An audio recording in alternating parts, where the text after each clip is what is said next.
What do you do if one of your birds dies and you're left with another? Hi, I'm Kaylin, the author of the Parrot Bliss Bond. Please be sure to get your copy on Amazon so that you have your handbook to having a blissful bond with your parrot. In this video, I wanted to read a comment that I woke up to this morning. It says, I recently lost two of my golden cap conures, Pirate and Paisley. They passed away suddenly on Friday, leaving me with their friend, Barbie, another golden cap conure. All three of them were females around the same age. I'm in Reno, Nevada, and there's nowhere around me that has any conures to house with her, and she's exceptionally lonely. I spend every waking second that I can with her, keeping her in her cage if when I am sleeping or not home. Vet appointment for her is next week for wellness check and fecal work. What else would you recommend I do besides spending time and buying toys, food, and treats? She has an out-of-cage perch that she sits on that has a food dish and a water dish, but she also spends time on me too. Her cage is 22 inches wide, 16 inches deep, and 32 inches tall, not including caster wheel stand. And she has a variety of small toys that she can destroy and hide in and talk to, etc., along with mineral blocks, cuddle bones, fresh water daily, 3 different types of pellets, various seed mixes, 3 bowls total, cage liner, gets cleaned weekly. She's more than tame, more than a pet, and more than just a bird. If you were close to me, would you be willing to take her in? Just curious. Yes, although I think she should stay with you. Unless you can't house her anymore for some reason. She's 4 years old, March 11, 2017. Thank you. Relating to your video, would you put a green cheek conure with the golden conure, even if they're not the same size? Just curious. They're both conures, but different species of conures. Would you still put them together if they were young enough to be brought together? Does gender matter? Also, would say a cockatiel who was young enough to be okay to be housed with, say, a conure of whatever species? Also, if young enough, budgies, parrotlets, lovebirds, linneys, forks, and other small parakeets? I'd never house with anything bigger than them, no matter what. Just my opinion. Nor would I house finches, canaries, doves, pigeons, quail with parrot species at all. I think we have 2 different questions. The first question is about the gold cap conures, or gold cape. There's no E at the end. I think they're gold cap. Hey, sweetie, good morning. And this here is my African cape, Tesla. Good morning, Tessie. How are you? First of all, I'm so sorry to hear about the loss of your 2 golden caps. That's an awful thing to wake up to, and it does happen. You know, people say parrots live, this species lives 20 years, 30 years, 40 years, 50 years, more than 50 years. And it's just like humans. Sure, there's a possible lifespan, but you just never know. You don't know what's going to happen. You don't know what they're pre-genetically disposed to, that kind of thing. And so things happen.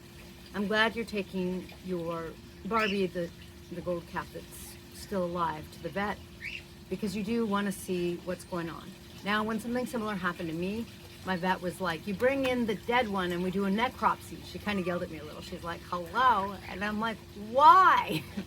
That one's gone. I'm worried about the one that's still here. And she goes, no, because you need to know what's affecting either in that cage or your flock, what's going on. So, I get that. But I still think there's merit in taking Barbie to see that hopefully she's okay. Given the circumstances, unless for some reason you don't want to keep Barbie anymore, you're the only flock member that's left, and I think it's really important to actually continue to do what you're doing. Just give her the time you have. I would really try talking to her. Parrots are interesting because, like other animals, on the one hand, they do get lonely when their partners are gone, when their flock is gone, that kind of thing. But on the other hand, they also sort of move on. They don't necessarily stay in grief or remorse for a long, long time. she may have to go through a grieving period. And so I would talk to her a little, I would try to give her a little bit of telling her what's going on. Parrots communicate with each other, some with their sounds, but also it is said that they communicate through, well, the way animals communicate, because there are people who do animal communications. I've tried it a little. It's kind of fun. It's kind of hard to do. You have to really practice and get good at it. But it's a nonverbal telepathic communication. And so what is said is that our animals are always talking to us and listening to us, kind of thing. We just don't really talk and listen back in the nonverbal communication. So I would talk to Barbie by using human words. I mean, I would talk, but I would also imagine how you're feeling, you know, say I know you're lonely and sad, and feel that and visualize, you know, that her friends are gone, and tell her, but you know, it's okay, we'll move on, it'll get better, you know, feel sad and then it'll get better. And let her kind of get a sense of that, because she will get a sense from you. They certainly do read our energy, and so as you're talking, she can pick up on the energy. Now, as far as housing different species together, it really depends on the personality of each species. Frankly, I would never put a cockatiel really with anyone, maybe with budgies, because those are both really sweet parrots. But cockatiels out of your list are the ones that would concern me the most. Maybe budgies too. Cockatiels they seem like the opposite of my African capes here. My African capes are not aggressive. They don't pick fights.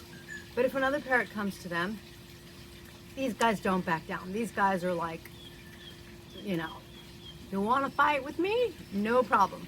But the minute the other parrot backs down, these guys drop it. Whereas cockatiels are kind of the opposite. They kind of have like no defense. They don't have a big honking beak. If they get picked on, they're just, I've never seen a cockatiel really like defend itself well, that kind of thing.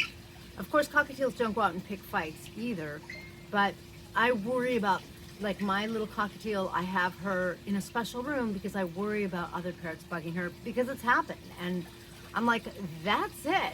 I don't care if you like the Indian ringneck, because they grew up together, but she pulled your feathers. I'm done. I'm not letting my cockatiel be around the Indian ringneck, because I'm done. It's like, I'm sorry, I'm not waiting for something to happen. I'm not waiting for my Indian ringneck to hurt her. So and she's not the only cockatiel I've seen this way, and I worry about that. Now, for Barbie, your gold cap, I would consider a couple things. I would play some nature sounds while you're not home. I don't know if I would necessarily play parrot sounds. I might sort of experiment with different things, but if you play nature sounds, she might feel a little more at ease and a little more relaxed. I wouldn't do the parrot sounds because she might get excited that there's another bird, and there's not really another bird. So I would test maybe and see, you know, depending on how she does with the nature sounds, that kind of thing. I would kind of test and see what she's comfortable with, what seems to perk her up, what seems to make her feel a little better, and I suspect that the nature sounds are going to help. I would also consider getting 2 of a different species of parrot. If you want to try to get something like a green-cheeked conure to be her friend, I don't think that's a bad idea. You're going to have to go through that slow introduction process, but there will be someone like in the house and around, and at some point she'll get curious and she should come around. No guarantee, of course. The reason I would consider getting 2 smaller birds, like 2 parrotlets or 2 budgies, is because I would house them near her, of course in their own cage, but then she would feel like there was another bird around. With our Hans macaw, who is a rescue, because sometimes I do rescue, you know, she, for 11 years, I don't think she saw another animal. I don't even know if she saw another like dog or cat. I think she was the only animal in a house with 2 people.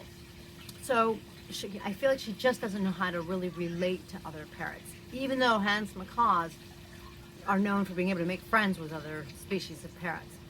And so she just doesn't connect with anyone in my flock but she sure seems to like the fact that there are birds around. She just likes, it's like, I'm in a safe bird place.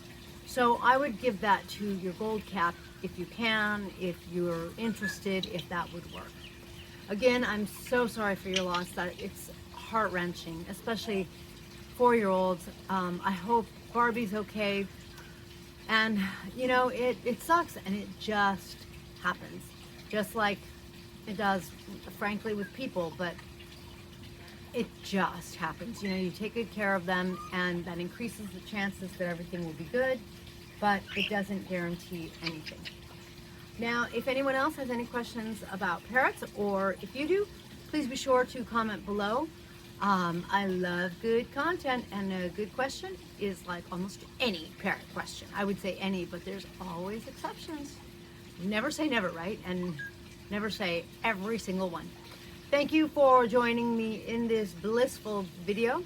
I will catch you next time.